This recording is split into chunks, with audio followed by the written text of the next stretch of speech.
Hello hi बंधुरा सबाई केमन आछो आशा करी सबाई खूब भालो आछो। तो once again welcome to my YouTube channel and Facebook page स्वप्नेर डायरी। देखते पाচ্ছ कोथाओ जाচ্ছি, रेलवे स्टेशने आছি এখন। जी हाँ, आबार जाচ্ছি সাবরুম। আমাদের একটা ভিজিট রয়েছে আমাদের এনজিও যে বিবেকানন্দ লাইব্রেরি এবং আমাদের ভেটের আন্ডারে একটি আমাদের চাইল্ড কেয়ার হোম রয়েছে যেটা সাবরুম রয়েছে। তো সেখানে যাওয়ার জন্যই আমাদের একটা টিম আমরা রেডি হয়েছে এবং ফাইনালি প্রায় 1.5 ঘন্টা জার্নি করার পর কিন্তু আমরা পৌঁছে গিয়েছি সাবরুম। এবং সাবরুম রেল স্টেশন থেকে প্রায় ঘন্টা 1.5 দূরে রয়েছে আমাদের এই রতনমণি বিদ্যানিকেতন, যেটা আমাদের চাইল্ড কেয়ার হোম। তো এটাতে আমরা পৌঁছে গেছি, মানে প্রকৃতির সৌন্দর্য অনুভব করতে করতে। আর চাইল্ড কেয়ার হোমের ভিতরের দৃশ্যটা এখন তোমরা দেখতে পাচ্ছ, খুব সুন্দর একটি নদীর শাখা রয়েছে তার আশেপাশে। আর এরিয়াটা বিশাল বড় যেখানে আমাদের চাইল্ড কেয়ার হোমটা রয়েছে। এখানে বিনামূল্যে ছাত্রছাত্রীরা পড়ার সুযোগ পাচ্ছে। মোটামুটি প্রায় 150 জনের উপর ছাত্রছাত্রী রয়েছে যারা এখানে থাকেও, আবার এখানে কিন্তু ওরা পড়াশোনাও করছে, খাওয়া দাওয়াও করছে, মানে সেভাবেই আমরা চালাচ্ছি। তো সেই ক্ষেত্রে এরিয়াটা সবটা তোমাদের দেখাচ্ছি।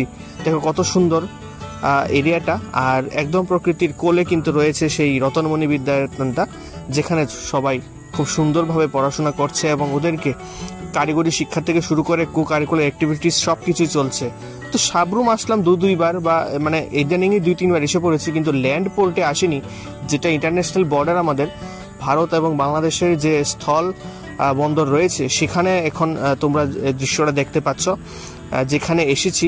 আর এটা মৈত্রী পার্ক বলে খুব ফেমাস রয়েছে, মৈত্রী সেতু বলতে এখানে এটাই বোঝাচ্ছে। আর আমি এখন তোমাদের এই যে বর্ডারটা দেখাচ্ছি, ওই সাইডটা হলো সবটা বাংলাদেশ এবং আমরা যেখানে দাঁড়িয়ে দাঁড়িয়ে ভিডিওটা করছি এটা হলো ইন্ডিয়া।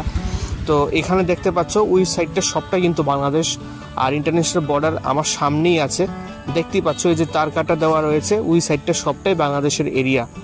আর এখানে যে আমরা দাঁড়িয়ে রয়েছি এই ল্যান্ডের এই জায়গাটা হলো শেষ হয়েছে, যেখানে 0 পয়েন্ট, যেটা ইন্টারন্যাশনাল চেকপোস্ট মানে আমাদের, সেটা হয়েছে সাবরুমের ভারত বাংলা মৈত্রী সেতু, যেটা আমার পেছনে তোমরা দেখতে পাচ্ছ। এইমাত্র এসে পৌঁছলাম, আর এটা আমার প্রথম ভিজিট, আমি এখানে প্রথম এসেছি। তো ভালোই লাগছে, খুব সুন্দর একটা জায়গা। হয়তোবা যদি সবটা এখানে ওপেন হয়ে যায় তাহলে কিন্তু দুই দেশের জন্য খুব ভালো একটা দিক হবে। সব ক্ষেত্রেই ইন্টারন্যাশনালি একটা ব্যাপার, প্রবেশদ্বার হয়ে যাবে আমাদের আগরতলার জন্য এবং উত্তর পূর্বাঞ্চলের জন্যও। তো পরন্ত বিকেলের অপরূপ সৌন্দর্য অনুভব করতে করতে দেখো সূর্য ডুবছে, তো সেই দৃশ্যটা অনুভব করতে করতে কিন্তু আমরা বেরিয়ে গেছি সাবরুম থেকে। আজকের আমাদের দিনটা খুব সুন্দর ছিল, দুপুরের লাঞ্চটা খুব দারুণ হয়েছে। কর্তৃপক্ষের অসংখ্য ধন্যবাদ জানাই এত সুন্দর লাঞ্চের জন্য। তো অতিথি আপ্যায়নের মানে এত সুন্দর অতিথি আপ্যায়ন, সত্যি মুগ্ধ হয়েছে আমরা যারা ভিজিটর, আমরা সবাই গিয়েছিলাম। আর আমাদের একটা ছোট্ট ভিজিটও হয়ে গিয়েছে, আমাদের সঙ্গে আমাদের সব কলিগসরাও গিয়েছিল।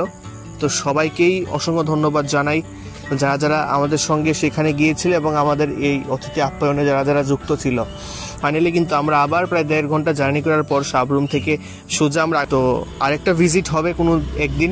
ততক্ষণ সবাই ভালো থাকো, সুস্থ থাকো, আর দেখতে থাকো স্বপ্নের ডায়েরি।